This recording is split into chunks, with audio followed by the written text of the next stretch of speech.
Okay, but for today, what did you want to get back to one of the other subjects? You said values. You wanted to talk about. Yeah, we can talk about values, maybe.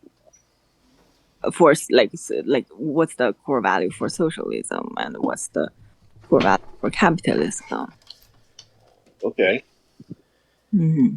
I don't really see too many Who values for we haven't capitalism because we're at Like the I mean, insane the level of capitalism. core value.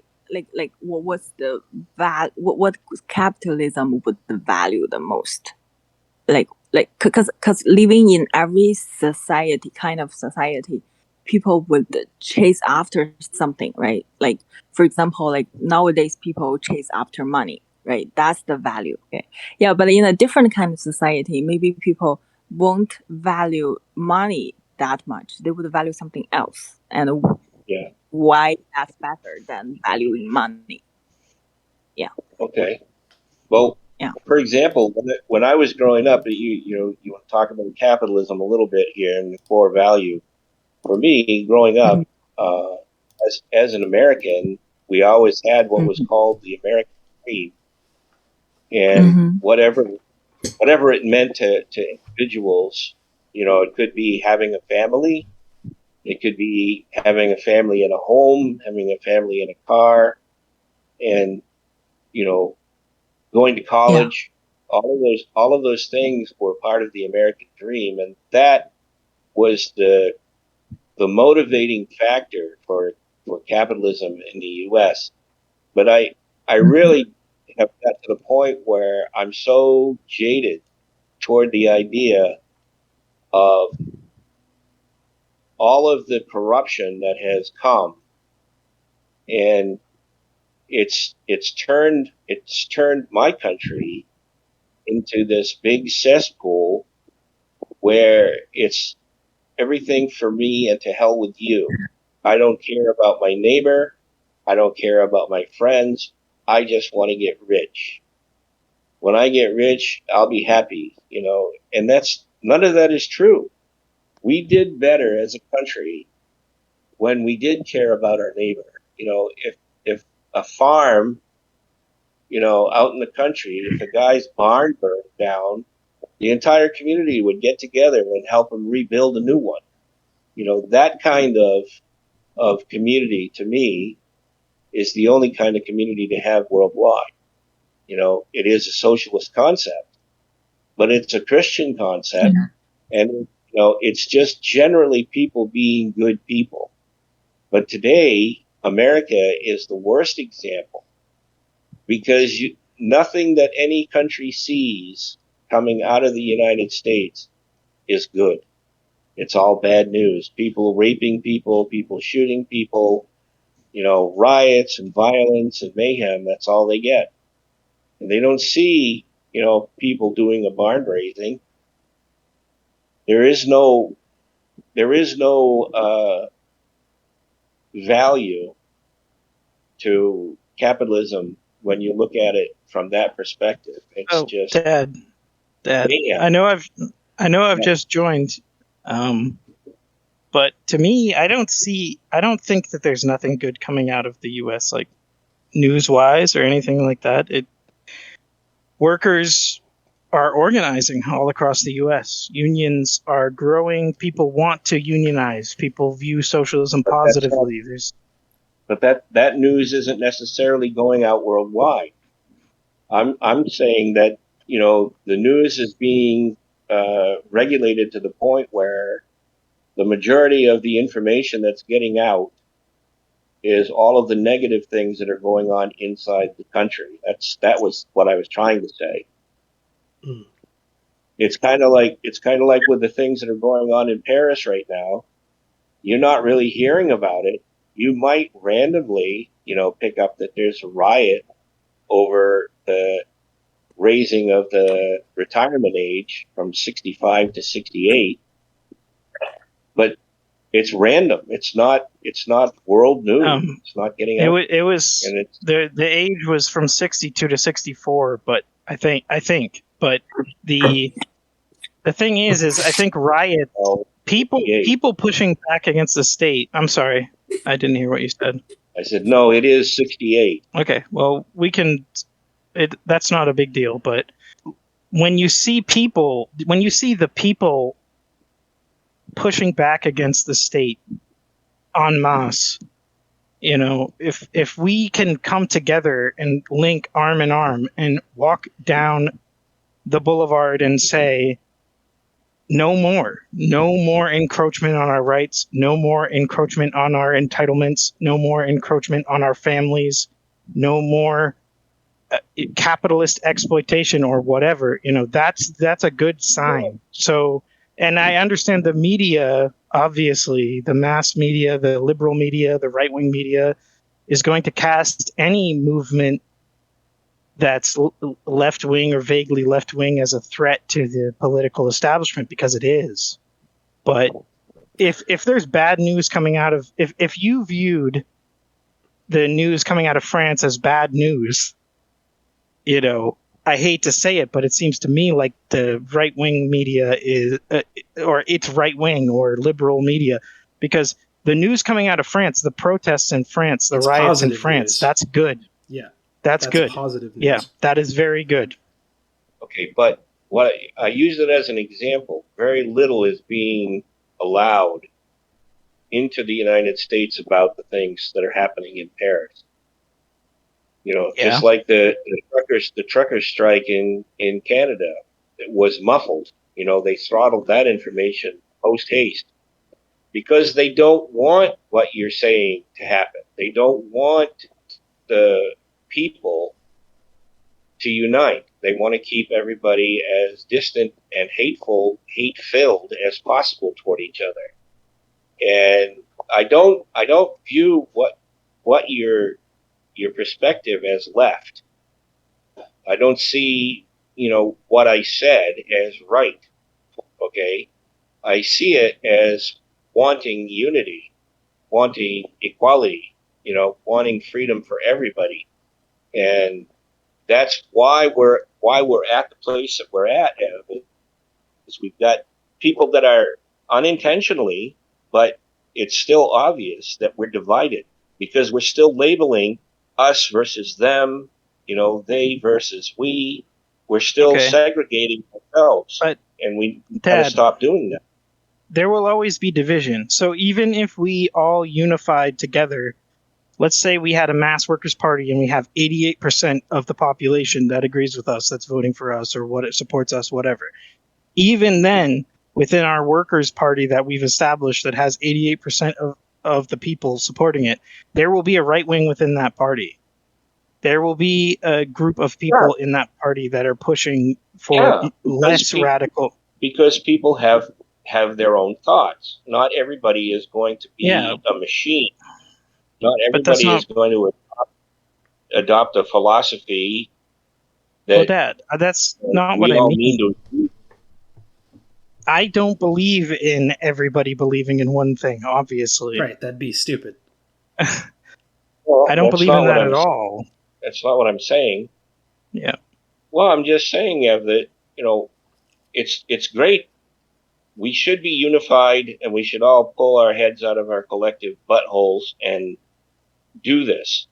But it's because there are fascists that are capitalizing on the dissension, and they're magnifying that's what I mean. the problem.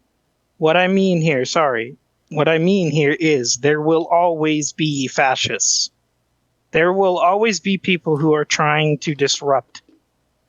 Okay. There will always be people who are trying to destroy. There will always be people who are trying to gain power and to damage, democracy, and to chip away at the foundations of socialism and people's democracy and revolutionary. Go ahead. At this point, okay, think of it as a bridge crossing a river. All right. Down at the bottom, you've got these, concrete pylons that are, built up to support the bridge. And what I'm saying is you have these groups that are acting like irritants, and they may be small groups, but they're magnified by creating a polarization between the groups that you and I are talking about. We would like to see socialism crush capitalism to the point where the corruption is gone, or at least under control, where the people actually, it's a government for the people, by the people, of the people, so Dad, on and so forth. I have a question for you. It's like water at those base points holding up the bridge. The bridge being socialism, pulling everybody together, crossing gaps and problems, and these fascist groups that are using the tide or the water to increase their power. And what they're doing is they're getting into these other groups and creating a hate toward the other groups, creating a flood, if you will, that'll wash away the piers at the bottom of the bridge. And they're keeping the world population at bay, making it difficult for the segregation to end, right? Like the word race, for example. We can't agree on what race means, because one group thinks it means this and another group thinks it means that. And to me, what it means is hate.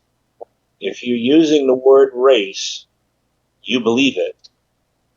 And I am of the opinion that we're one race. We're all human beings, and everything else is either a cultural difference or skin pigmentation.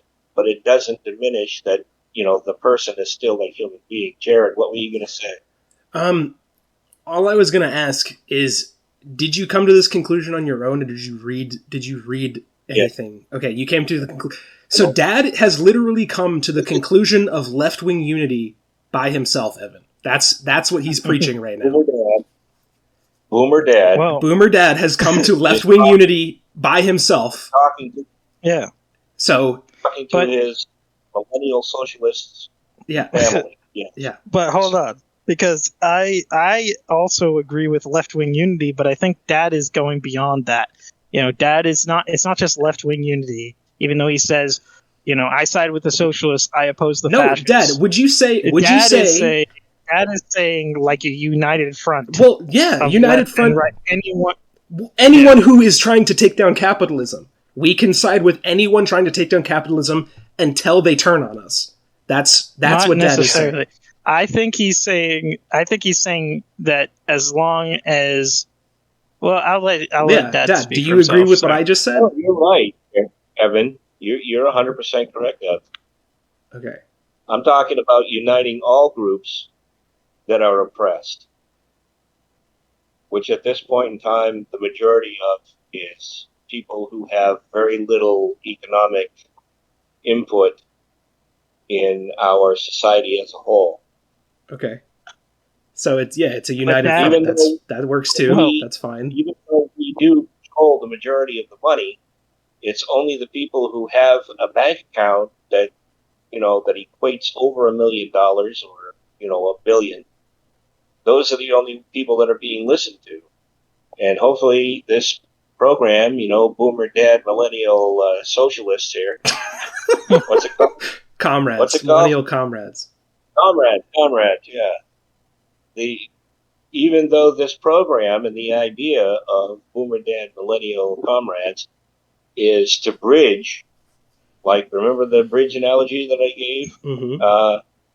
The idea is to unify all people, red, yellow, black, white, rich, poor, everybody that has a grievance against the monopoly of, capitalist corruption.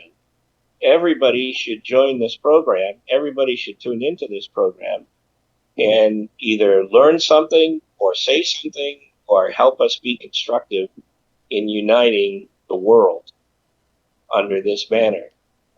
That's what I'm saying. Okay, so then, yeah, it's a big. That's good. I was wrong then. It's not left wing unity. It's what Evan said. It's a united front. Yeah. Yeah, which is still fine. They're both perfectly but fine. the banner that Dad wants to unite under is the banner of the working class. Right. Let us hoist this red flag.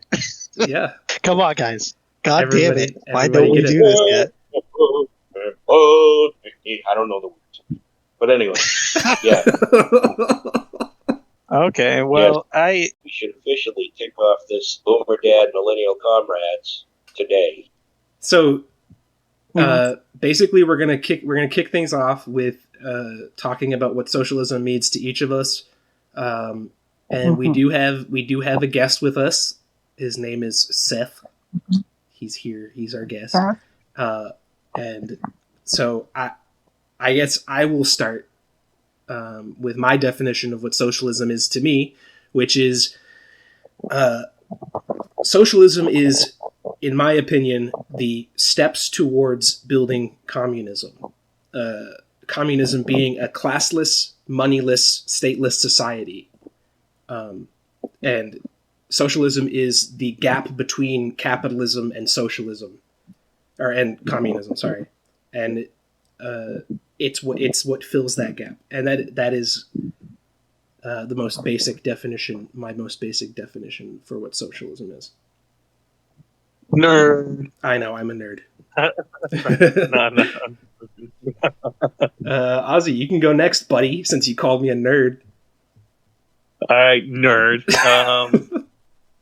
For me, socialism, I guess the way that I envisioned it before I saw the actual definition and what it was and what it really was for an economic system and a political belief, I always felt that socialism was a way to bring people together under one, I want to say, banner, so that they can pretty much fight for a better future, something that everyone could enjoy and benefit from, a system where everyone could grow and truly discover or be free in a way to develop the things they truly want to do in the world. So examples of that is there are people out there who want to be musicians, and I feel like under socialism, if they were to be given the opportunity to have more free time to themselves, they could actually develop skills and become musicians and share that skill to for others. And I think that's also another big part is, for me at least, was that socialism would allow others to develop skills that would allow them to share with others. And I feel like a lot of people would appreciate it. Like, people would be able to become amazing artists with all the spare time they would have, amazing musicians, amazing engineers, amazing doctors, amazing writers, poets. I just feel like there's a lot of these things that are hidden within people that they can't develop just because they're too busy stuck managing their life around work and not managing their life around what they want to do. And I guess socialism was, for me, a way to break free from a grasp that's holding your potential back. So that's what I felt socialism was to me. Hell yeah, man. Well spoken. That's a good definition. Yeah, very good. I apologize to everybody else. Well, I brought Seth with. I brought Seth that's with Seth? Me. I haven't heard. Seth, open your freaking mouth, bro. On the topics that we were discussing that you heard, did you have any feedback, any insights? Being a man of the world? Oh, yeah. We, as a country, we are definitely overworked. We are kind of trapped in a cycle where we are just wage slaves, essentially. But at the same time, a transfer of cash is basically a transfer of time, and it's a transfer of energy. And it's a transfer of time and energy that's not really bound to a commodity. Like in a system where you'd simply barter, or like a cashless society, you know, people in positions like scientists and doctors it's kind of hard for someone like that to just barter scientific skill. Like if you got somebody who's specialized to work on a hadron collider, like that person's not really, it's going to be hard for them to succeed. And, you know, I think the biggest problem, one of the biggest barriers is the way we use cash. You know, because cash in itself culturally throughout history has really played a major role in our ability to allocate funds, which represents time and money. I mean, not time and money, time and energy in a way that people who wouldn't necessarily be able to function in a cashless society and push forward for technological advancements and stuff. So I'm not really educated enough on communism and stuff like that, but I lean more towards like cash is useful if you can fucking figure out a way to remove the corruption behind it. And socialism is a good thing too. And cash in a socialist society is also highly valuable. When we take money and we're able to allocate it, you can do things, you know, across state lines, across international borders. You can keep cash in a socialist society and actually utilize it for good. The problem is getting it utilized for good. Like right now, you know, we send how much money overseas to just kill people, man? Mm-hmm. How much money do we spend lobbying for laws that, you know, like at the end of the day, limit us? At the end of the day, they prop up corporate organizations and allow them to continue to enslave us through debts, through like poor products, through any numerous things. How many times have you spent $20 on something that was probably only worth $1? Now you're out $20. Like just stuff like that.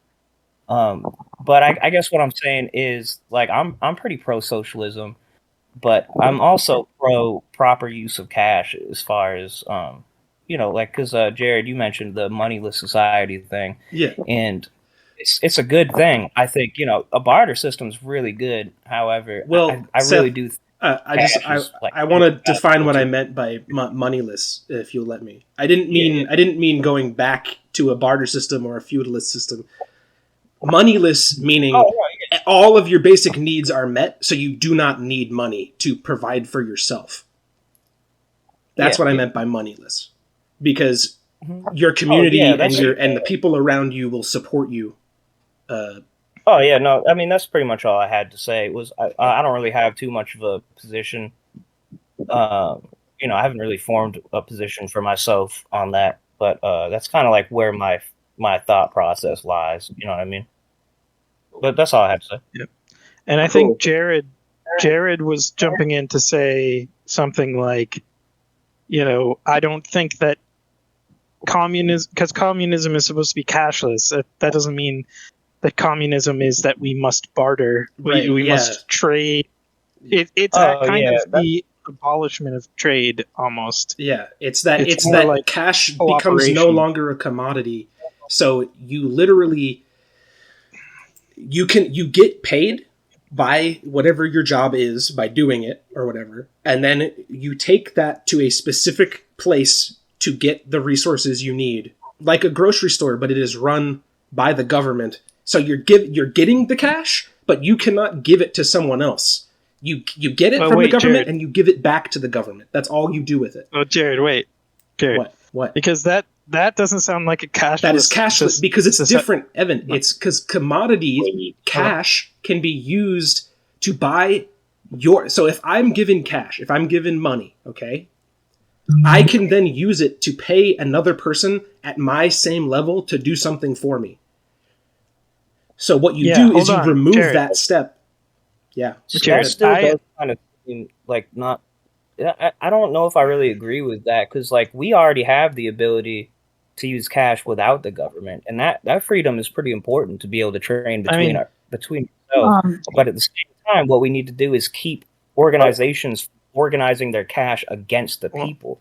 I think that might be kind of what you're aiming at. That is having the government regulate stuff.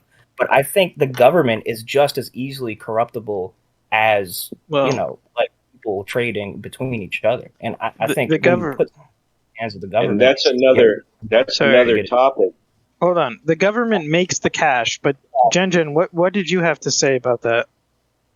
Oh, so I wanted to say that the problem about cash system is that it sort of make all of us look similar to each other, because it's a measure, right? It is a uniform measure applied to everyone. So everyone, so from that sense, like, because in a society when everyone values cash or values money too much, like they can everything could be converted in terms of like can be everything can be measured by money, like even something, for example, like love relationships, like, or we tend to like somebody who is very rich or who can, because people who are very rich, they are able to make us happy in many ways, right? So or love, and also talents, right? Or like people's gift, right? So or these kind of, or people's dreams, right? People these kind of things, they are actually, they shouldn't be measured by money, but somehow in our society they are now heavily related to money, and those things distinguish people from each other. They make us unique. But in front of this kind of money system, everyone's uniqueness seems to get more and more vague, because like if they want to, if they accept this money system, right? I think that's one of the pity or corrupting mechanism. Well, I would say to Seth's point, I think that the issue with Seth's point is that the government is the one that makes the money. So if like, okay, we get rid of the corrupt government, but we still are using money, well, the government is in control of the money. So that's kind of a contradiction. But for Jared, it's not having money still, or like Jared referred to it as cash, but the proper way, from my understanding, to deal with the problem of money is labor vouchers. Right, so that's what I'm saying. People that do labor, right? But you didn't explain it properly, which led to the confusion, I think. Okay. So labor, when you do labor, you earn labor vouchers. You earn, let's say you earn 1 labor voucher per hour of labor, and labor vouchers are different. Distinct from cash and money in the sense that you cannot accumulate labor vouchers. So you earn a labor voucher and it's distinct. You know, okay, this is a labor voucher that Evan earned. And then when you spend the labor voucher, it is destroyed. Like you can't keep stacking labor vouchers. The labor voucher is like attached to the laborer and then removed from circulation once the laborer uses the labor voucher. So that, I don't know if that changes the way you were thinking about what Jared said, Seth, or not. But yeah, it definitely does. I guess my concern with a system like that would be the liquidity of it. One of the reasons human society is able to function the way it does, like you look at the United States and our amazing geography, man. We got this watershed directly in the middle of the country. We got deserts. We got friggin' this lumber. We got mines. We got all this stuff. And the rest of the world, you know, some of these countries aren't really quite as well off geographically speaking and resource speaking. And I guess my concern for something like that would be like the liquidity of a labor voucher and how we could perform international trade. Because international trade to a society is like pretty important as far as like on a global scale. You kind of said it yourself, though. You said, let's look at this nation that is called the United States. We have, Dad said, from sea to shining sea, you know, and we have, you said in the middle of the country, we have this, whatever you said, lake or watershed. Yeah. So like, yeah, Mississippi, we can almost all the way up to Montana, you know, so we can take barges on this relatively flat body of water and transport it super easily. That's one of the things that allowed our nation to actually develop the way that it did. Right, but Yeah. Seth, you're Well, assuming that the socialism. nation, you're assuming that the nation would still be a thing, because the whole point is to break down the borders partially, so that we would work for the benefit of the whole planet, not for the benefit of one group of people. So, my point, if you're applying your labor to a global scale, then that's a good thing. You know, that's why I brought up the liquidity between nations kind of thing. Right. Well, that's what I was going to say. Sorry, Seth. Sorry, Seth. I mean, I don't think it's hard to implement. I think that it's pretty easy to set, like, as long as we can, like, get the ball rolling. I don't think it would be too hard to. The point I was trying to make was, you're talking about our nation, the watershed there, like how we've built this economy within the nation. But socialism and communism and even anarchism, whatever, left-wing positions are meant to be this international, global position where we all work together. And so we cross borders, like Jared said. But when it comes down to it, though, when you're developing a system like this globally, you're going to have nations that adopt it first, some that adopt it way later, and there's going to be decades in between that. And so what happens, you know, to these groups of people during that transition phase? Are they just going to be cut off from the countries that use labor vouchers? I would like to interject to give you my way. There would obviously be an exchange rate for trading outside the Union. So, like, say Mexico, the United States, and Europe and China they all join this union that uses labor vouchers, right? So every other country is a late adopter to that. There would be an exchange rate, but it would only be for external to the union, right? So that would turn it into some other form of currency. Just like how you can turn rubles into USD. It would be an exchange rate. The reason you're able to exchange that stuff is because it has value to another country. And I guess I'm wondering what the value of a labor voucher. A labor voucher is the same as money. It's just different. It's just a different way of doing it. So but it would have value. So, of course. So I want to interject real quick. It has quick. value, and it's essentially the same as money. But I guess I'm saying, like, where would you get, like, because you have to, when you're exchanging money like that, you're exchanging something else. You're not exchanging. What's that? Yeah, I'm sorry. but I was saying that our topic is to define what socialism is, right? Yeah. Yes. It's not to build a financial system, right? Right. It's not right. Yeah, sorry. We get off topic easily. It is. Yeah, let me talk about what socialism is to me. Okay.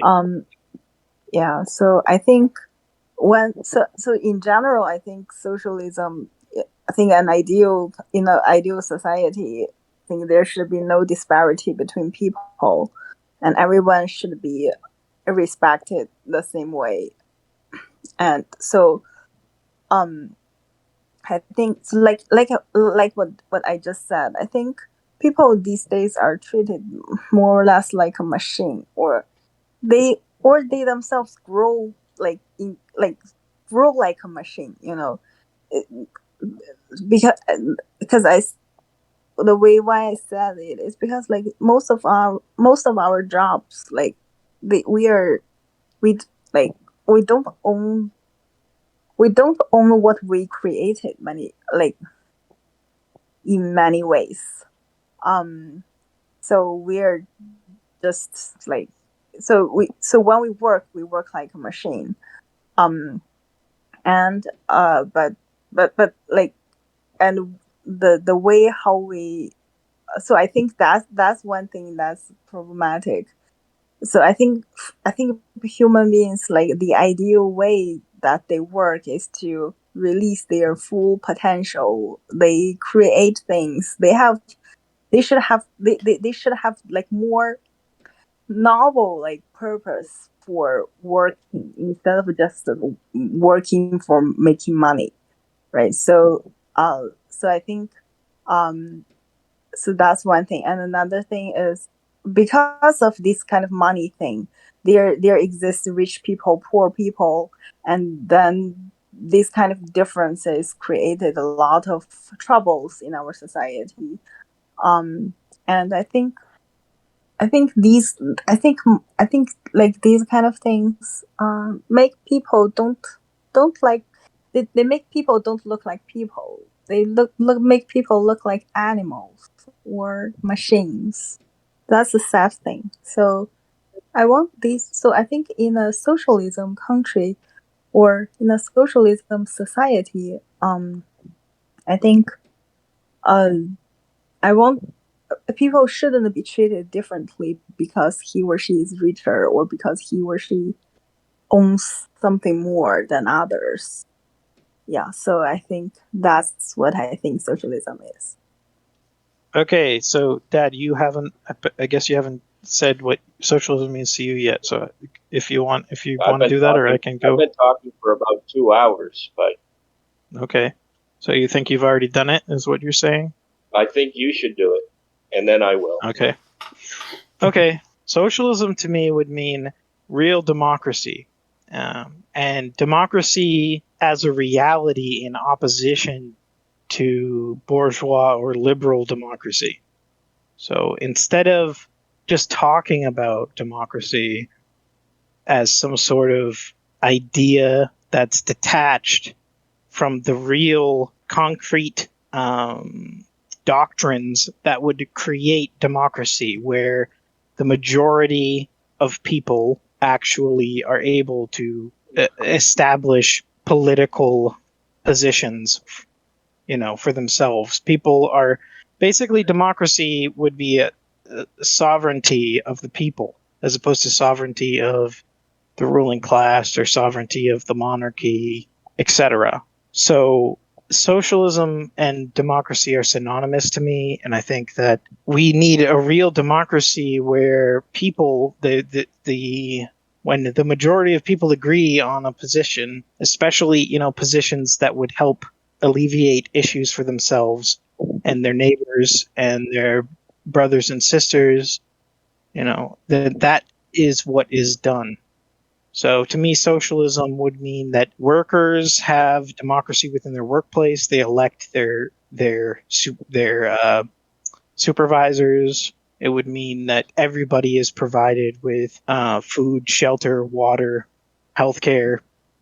Everybody has the right to education. Everybody has the right to do the things that they want to do, basically, I guess. I don't know. People have the right to go in the direction that they want to go in their life. So if you have a specific desire of what you would like to do in your life, you can go that way, and there's no pressure on you to go another way because of the way that society or economics or whatever are pushing you. But I guess that's what I would say in short.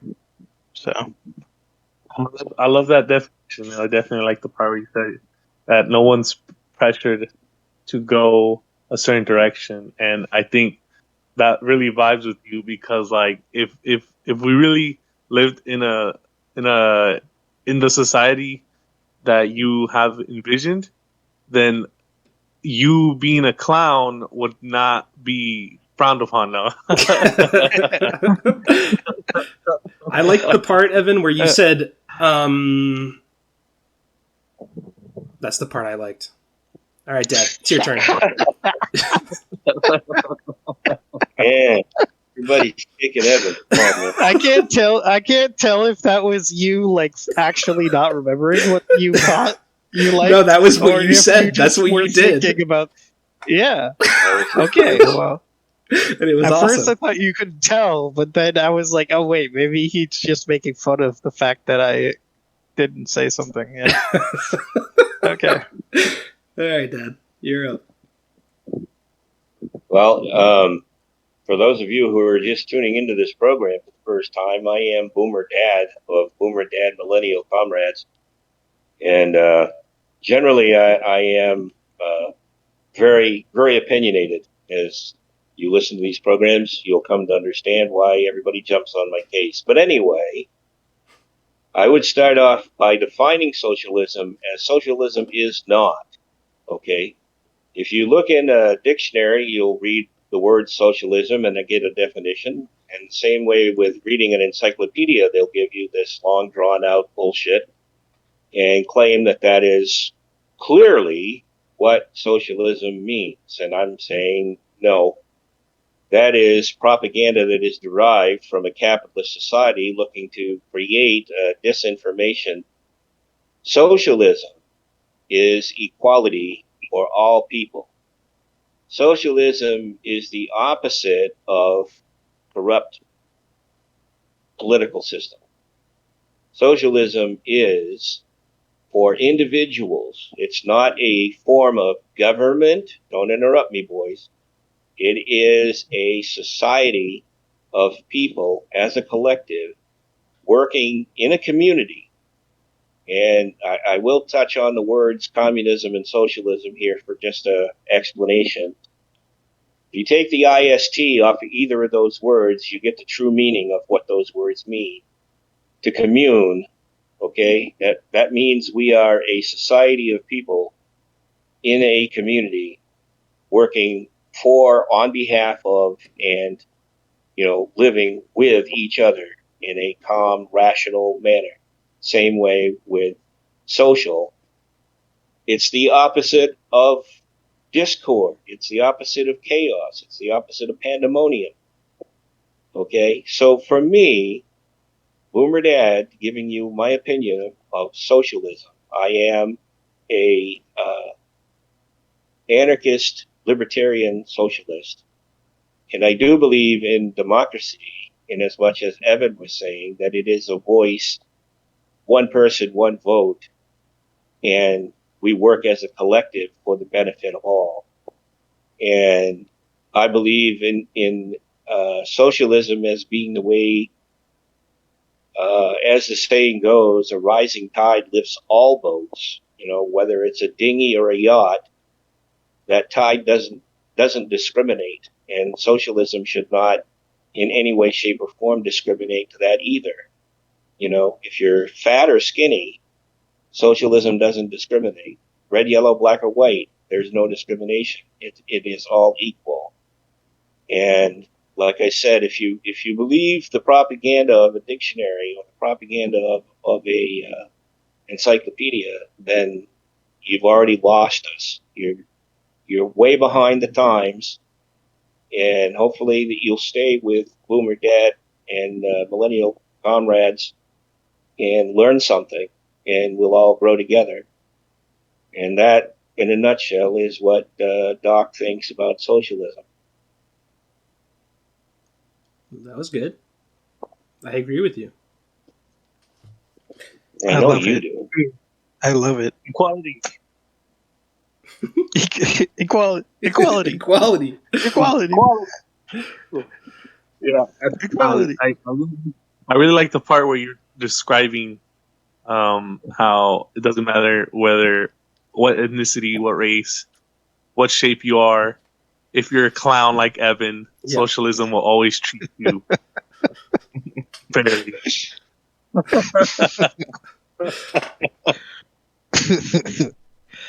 These are just our opinions, people. I love clowning on you, Evan. It's all love. Ozzy, the joke's on you because you're kicked out of the podcast. Yeah, we've taken a vote while you were calling him a clown for the third time, and you're out. 5-1. We're replacing you with vote. Seth. Bigotry against clowns, man. Come on. only it's a democracy, so it's only fair. Yeah, exactly. So see you later. Fuck you, Ozzy. All right. Back to the program. From here, we all talked about what our personal philosophy of socialism is. Where do we go from here? Yeah. Mm-hmm. Oh, we just clown on Evan some more, Yeah. I think that would be a good direction. I'm interested in why all of us became interested in socialism, these kind of things. Yep. What's the personal story there? Yeah. Oh, well, who do we want to start that? That's a very good way to. I'd like to act. I'm interested in asking Seth particularly because I called up, dude. I haven't talked to Seth in years, and I I had Brenna send him a message because I've been thinking about Seth, my buddy, and missing him. And we talked a little bit before we got on here. So I don't know, Seth, if you have something to say. It goes down to a lot about what Ron said when he was talking about taking the ISTs off the word, or the ISMs off the word, communism, people coming together as a community, socialism. Those are values that benefit society, like that, And I know when I came in talking about my definition, or mine wasn't so much a definition as much as it was a ideological position. But I know I talked a lot about like the cash liquidity and values of trade, but really what drew me to it is just simply the concept of it. And when I bring up the concepts of trade and cash and stuff like that, I'm not trying to be devil's advocate for capitalism, compared to socialism.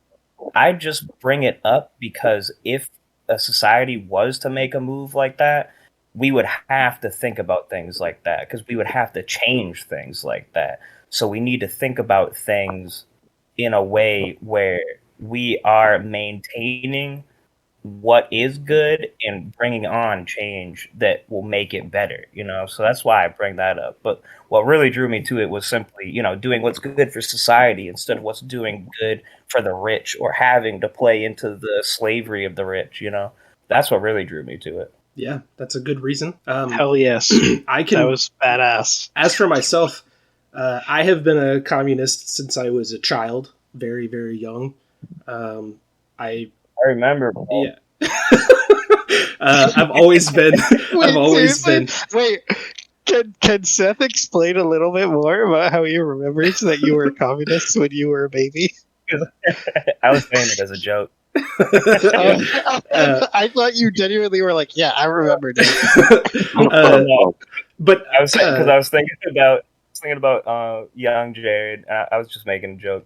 I never had anything like that on my mind back then. You know what I mean? I was just making a joke. Yeah. Well, I've been a communist since I was very, very young, since like as early as I can remember. I think part of it has to do with being raised in a church, and just the values of like do unto the others as you would have them do to you, or like that kind of thing. Also, just the values of humans. Like my own nature is to be very caring and giving to people. I would give up any part of myself, anything of myself, to help someone that I know, or even just a random stranger. So it's very it's just who I am, to be giving, and that's why I'm a communist. Dude, I've always agreed with it. It does feel really good. It feels better to give than to receive, man. Friggin', I tried to take away from my time to help like random strangers when I can, dude. I ended up getting myself in a position where I was able to like fix this woman's electrical problems. I didn't even know her, dude. She just saw me in my work shirt, and I like made time to go help her, dude. And when she asked me like how much she owed me at the end, I was just like, nothing, man. Like, what do you mean? Like, you asked me to help you at the store because you saw me in my work shirt. Like, I get paid by my boss at work, dude. I'm here on my own time to do this for you. Like, don't worry about paying me. And that feels really good to just go and help people, man. Like, that need help. Like, I know whenever I think about when I need help, I'm like, fuck, man, how much is this gonna fuck my wallet, dude? And like, when someone just comes to your aid to like help you out, it feels so good. And when you can give that back, it feels even better, man, because you're like, I know what it feels like to be in that position, and being able to give someone that relief without taking away from what they have feels so good, man. Yep. I feel International Brotherhood of Electrical Workers. Hell yeah. International Brotherhood of Electrical Workers, bro. Come on. If we really truly go to socialism, then without capitalism, nobody's going to have problems, and they're not going to have people to help anymore, because everybody's going to be helped. That's a misnomer. I thought you were going to call me a clown. No. Sorry, Dad. The misnomer is that, everybody thinks, and thanks to, dictionaries and encyclopedias propaganda and the repeated or regurgitated bullshit of mass media and politicians, all talking about Marxism, Leninism, and capitalism and communism, and all you people are just screwy leftists, and we're all going to go to hell if we go that way. Bullshit. For me, listening to Seth and Jared, and knowing that Jen is eager to hear what steers us as Americans in a direction that is apparently philosophically diametrically opposed to the American dream. Now I'm going to start. Ready? When I was very young, probably less than 10 years old, my father went through bankruptcy. And in bankruptcy court, the judge said, "I absolve you of all of your debts, Mr. Moody." And my father said, "No, that's not why I'm here. I don't want to be absolved of my debt. I will pay them. I just need you to tell them to give me time."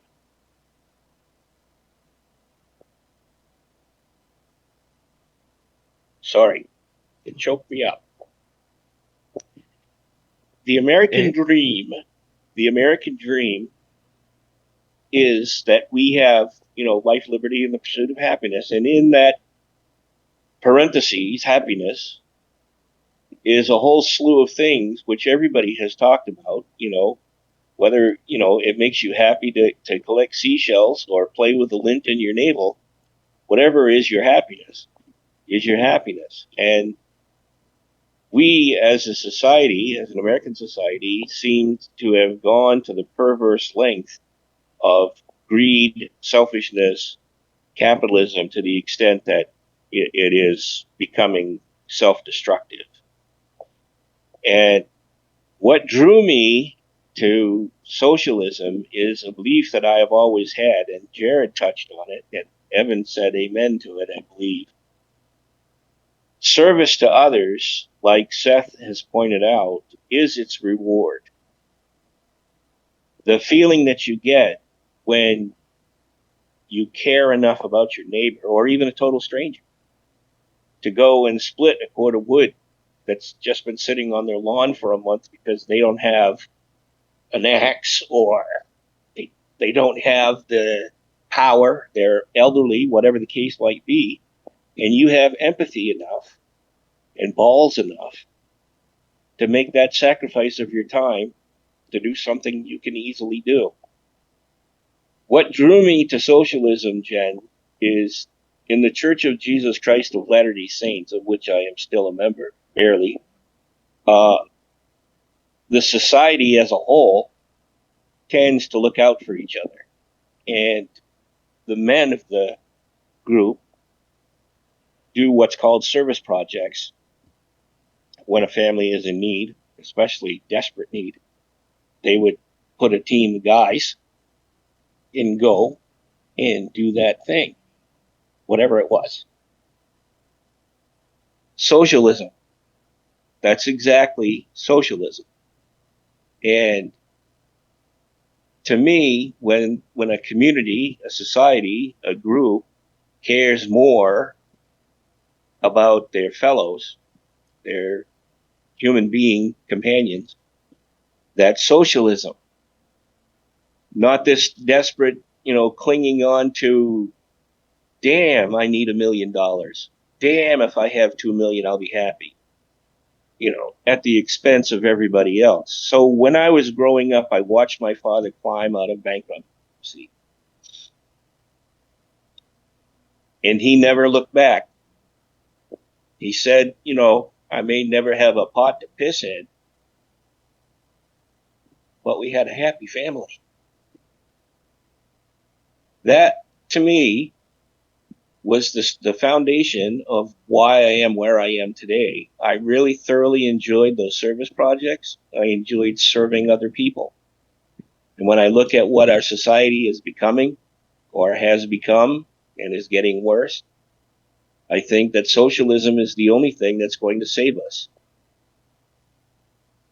As far as, the manipulation of cash and cash flow, Jared and I in the pre-show talked about, the United Federation of Planets and the Federation's use of credits and so on and so forth. And there is a structure, there is a solution. And Jen during the pre-show talked about AI and, setting up a structure of government through AI where it would be, honest and not as cutthroat at all like politics has become. But reaching the conclusions that I've come to, including my definition of socialism, that's where I have found myself being steered toward becoming socialist. I hope that answers your question as far as I'm concerned, Jen. Yeah. Thanks for your. Very heartfelt, Dad. Well, I'm sincere. I may be full of shit. Yep. Ron, you've always been a really sincere dude. Every time I've ever talked to you, man. Dad's a very good storyteller. He has always been a very good storyteller. Yeah, it's that passion he's got, man. Ozzy, what brought you to your beliefs of socialism? What has led you to socialism? When I was younger, I've always had a sense of empathy, and I can really thank my mom for helping me develop that sense of empathy towards others. Because she was always a very kind person, and she never really treated others unfairly or unkindly due to their status or due to their appearances or of any of the sort. I guess she didn't really judge other people's characters very much either. She more or less just viewed them as a other human being. And that led me to developing a sense of viewing others as human beings. I guess I can also thank the fact that I grew up as someone who grew up relatively poor, my mother had to move places very often. I sometimes get jealous when I hear that, oh, this is my childhood friend, because I never got to experience something like that, because I moved schools pretty much every year. I don't think I've ever had a time where I ever stayed in a single school. So I would move schools every time. Whatever friends I made, I would have to start anew. But I don't think that was necessarily a bad thing, because I ended up developing a sense of diversity. I met everyone, all the ethnicities. I knew Asians of every kind. I met Native Americans. I met Indians. I met African Americans, or just other folk who were black. I met different variations of white people. I met other Hispanics. And with that, I guess I ended up seeing others as just human beings. Everyone else is just a human being. They're not this different race. They're not this different culture to me, because that's just not how I grew up. Everybody is just a fellow human being, and whenever I get the chance to help another fellow human being, I pretty much try to help. And I grew up thinking that capitalism would have been the answer for helping me get to a goal of mine, which as a little kid I was like, I'm get rich so I can help my mother and others around me. I want to take my mom out of this poverty, right? Or out of being poor and stuff. And I was like, the only way I'm going to do it is with capitalism. But growing up, I learned that capitalism was actually not the answer. Or it wasn't the answer I wanted. Trying to interrupt, but I'm just going to say one thing, and I'm going to stop talking. But like, you mentioned how like capitalism, you were kind of like capitalism kind of drove you to want to participate to lift yourself out of it. Like, you know what I mean? Like to lift your parents out of like capitalist like woes, you know what I mean? And it's sad how capitalism can actually feed itself that way. You know what I mean? It almost like self-indoctrinates. Yeah. Anyways, I just want to Right. just say that, you know. Anyways, No, yeah, you're absolutely right. I was on that path of, oh, if I can become rich, I can get my mother the house she's always wanted. I can get my stepfather his car, his dream car. Like I wanted to get to this point of financial freedom so I could just give away, right? Like I wanted to give. I didn't actually want to take. I didn't want anything for myself. I just wanted to give like a reflection for of like others. your good future, like shining through that, you know. Mm-hmm. I'm sorry, dude. I'm sorry. I'm done interrupting. No worries. And The brotherhood. so it's funny because I ended up slightly in the right wing rabbit hole. I believed certain right wing things. I was anti-abortion. I didn't think women should have had rights to abortions. I didn't think that. I can't remember all the right wing talking points that I used to believe because I mean it's been so long since I believed them. I don't remember, but whatever right wing rabbit hole things you could have thought of, I probably had some type of agreement with, and I'm so glad I got out of it because it led me to socialism, and socialism is what I guess I always truly believed. I truly believe that we need to help each other. The one thing that I always bring up to myself is that without my parents or without someone else to help me grow or raise me, I would have basically have died, or I would have basically have not been the person that I am today. And it's self-evident that human beings absolutely need each other. And the fact that I believed that capitalism was a system that was for helping others, and it turns out I was wrong. It's not for helping others. It's actually for helping the individuals. It's not a collective. It's an individual system, and socialism is what opened my eyes to like, oh, this is what it means to help others. This is what coming together and helping each other really is. And I guess growing up in this diverse world, I guess I would say is what led me to socialism, is knowing that others are just the same as me, a human being who have problems which can be resolved by working together the same way we were born. When we were babies, we had problems and we had someone there to help us with those problems. And I believe we should definitely move towards a system that does that. Pretty much helps us with our issues. And that's what drove me to socialism, just finding out that capitalism was a facade, basically. It wasn't the thing that I thought it was. I had the wrong view, and socialism is what truly was what I was looking for. Yeah. Hey, Cool.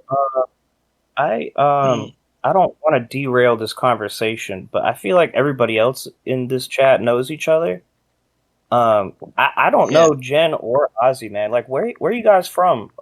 Just real quick, if we got time, could you guys tell me a little bit about yourselves, dude? I can go real quick. So I'm Mexican, and my parents are from Mexico. I would be considered what the right wing would consider a anchor baby. My parents came from Mexico, and they crossed illegally, and I was born in the U.S. And my mom was I had my dad, but then parents stuff or like relationship stuff, and my mom became a single mother, and she was raising me and my sister. I actually have 3 other siblings, including my sister, but at the time it was just me and my sister, and my mom was a single mother. And the fact that she was able to do this and all that, to raise us and everything, and become the way that we are is like why I thank her, because she always showed kindness to us. Like, although we were poor, me and my sister never had needs. We didn't suffer. We didn't starve. Whatever we needed, she was always able to provide. So that really helped a lot. And yeah, I'm what Donald Trump calls a border jumper. You know, I live in San Diego, but I also go to Mexico and come back and so forth. So I as well. Yeah, So I'm in California, and I cross the border often. Yeah, I'm not in Georgia, and I come from China. So I came to the U.S. in 2016 for graduate schools. Yeah, and I'm still in school now. Yeah. Oh, cool. Yeah, and so I'm interested in like this kind of social science stuff, and I met Evan in the anti-work or subreddit, and yeah, so that's why I'm here. That's awesome. Yeah. Jen interviewed Evan for her doctorate. Yes, had yeah, like for a study. Yeah. And it was great. I learned a lot from Evan. Yeah. That's awesome. Well, I would say I'd jump in right now. Okay, that's the moment for me to jump in and be like, "Wait, how the fuck?" I'm not trying to be rude, but wait, how did you learn from me? Evan's a dumb guy. He never even went to high school. That's what I'm saying. No, not. Evan's a Why you clown. frame him like that, dude? Listen. The question was asked to Jen. Let Jen answer. Yeah. Because we talked about capitalism, socialism, capitalism, these kind of things in our interview, and I think Evan knows it a lot better than us. Yeah, so like I think he's an expert there. So I think he really touches the point where capitalism has problems. So that was very impressive for me. Like he talked about like how money is a corrupting motivation, and how actually social how in even in capitalism country like U.S., like these kind of democracy and a lot of like social progress are actually made by by people who support socialism by their activities. So right. So that's I didn't know those things before. I thought they were that democracy is a part of capitalism. Yeah, because of the U.S., right? Mm-hmm. Yeah. So yeah, Professor Evan. I tell him all the time. He's a teacher, a historian. Like when I heard like you guys talk about why, Ozzy, Evan, Ron, and Jared. When you guys talk about why, like you became interested in socialism, I think like you are that kind of person that I rarely see or I really met in my daily life actually. Because most people I've seen in my daily life, they are quite selfish.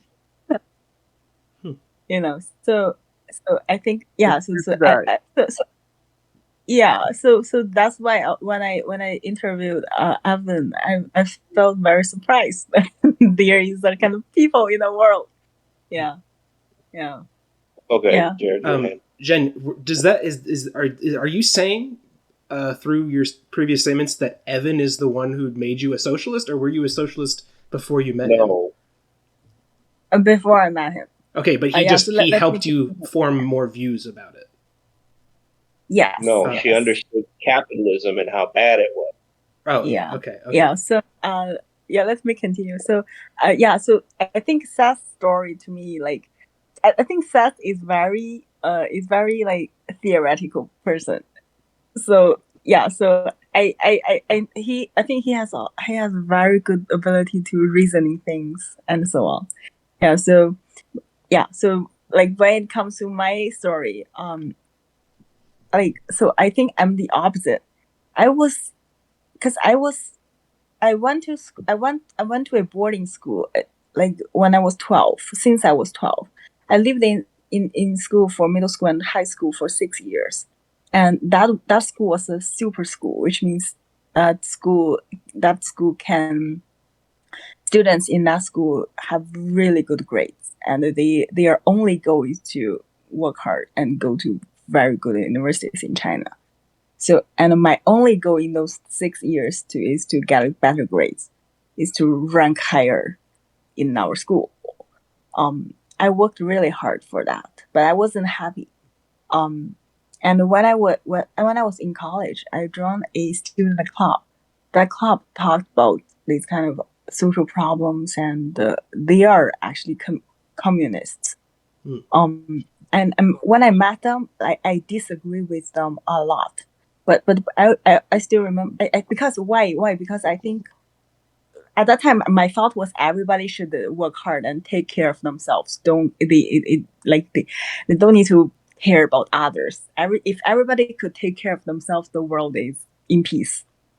And that I still remember there was a senior, like we were traveling, and he told me that actually people who are well educated in a society, actually they should take more responsibilities to help others, they should also take more responsibility for the society, in like to make to help people who in need, who are not in that well situations.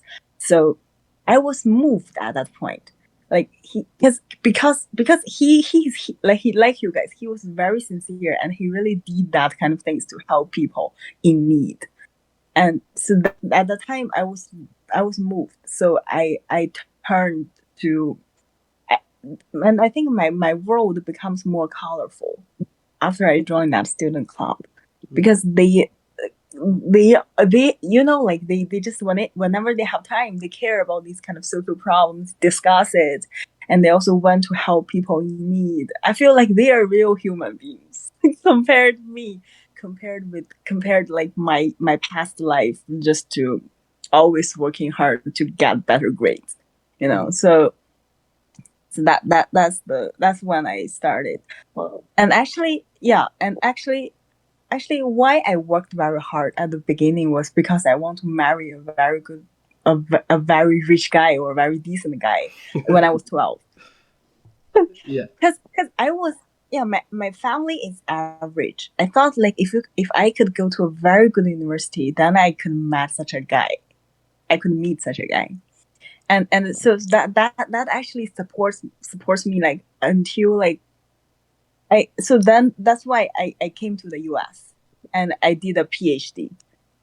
But when I started my PhD, I found like when I came to the US, because many Chinese people, if they can come to the US for graduate schools, that means they usually have money, or they are very good in school, right? So I met a lot of those people in my graduate school, but I found that like those people who are better than me, they are even more snobbish than me, meaning that they want to marry better people than them. So that I found like this kind of thing is like it's a lottery, like everybody wants better, like and so even for I want to go to a very good school, later I found that like actually there are so many people competing for this kind of very rare chance. So I was actually working so hard for this kind of lottery things for so many years. So I felt that like if everybody could if people could become less Well, optimizing, or they Jen, could be happier. Yeah. I remember you asking me when we had first talked in that interview. I think we talked for like 3 hours, but I recall you saying to me, like I was describing, my girlfriend or something, or my love life, and then you were like, "Wait, why don't you just want to be with someone who has more money than you?" Because I was actually describing how my girlfriend was of a higher class, like I was working poor and she was middle class, and that was kind of an issue almost. Not that it was like a major issue, but that, like, to me, or whatever. But that you were saying, well, why don't you want that? Like, you should want that, and I described why I shouldn't. Do you remember that? Yeah. You remind me. Yeah. Yeah, that's my story. So it's the other side, right? Yeah. It's pretty cool though. It's a good story. What attracted me to socialism was I think that I've always been interested. I've always been very social, first of all. So I'm really interested in other people. I want to be friends with other people. I want to talk to other people. I want to listen to other people. I want to help other people. And then, obviously, I think that for me, life is my perspective is kind of just like being a person. I want to talk to everybody else and have relationships with other people and be a positive, helpful force in the community. So, I mean, for me, socialism is kind of an extension. It's like a political and economic extension of my friendliness, I guess you could say. I want to be friends. I want to be helpful. I want to assist. And so socialism, in a way, is just an extension of helping, of my desire to be friends and to help.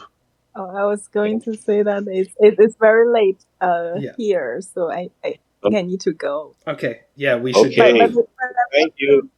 Yeah, it's great to hear your guys' stories. Yeah, and talk to you.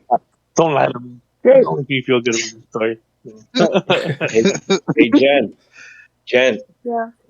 Yeah. Pecan pie and peaches. Oh, yes, I will try that. What the fuck? That's what we were talking about before you showed up. We were talking about pecan pies and peaches. With peaches? Not that with them. So no, she's in Georgia. Oh, not at the same time. I thought it was peach and pecan pie. I was that sounds actually good. Out. That actually sounds good, bro. No, that's awful. Pecan pie, dude. What's also good is fucking sweet potato pie. That shit's so fucking good. That's fire, dude. That's good stuff. So good. Oh my wait. Let me interrupt real quick. All right, bye, Jen.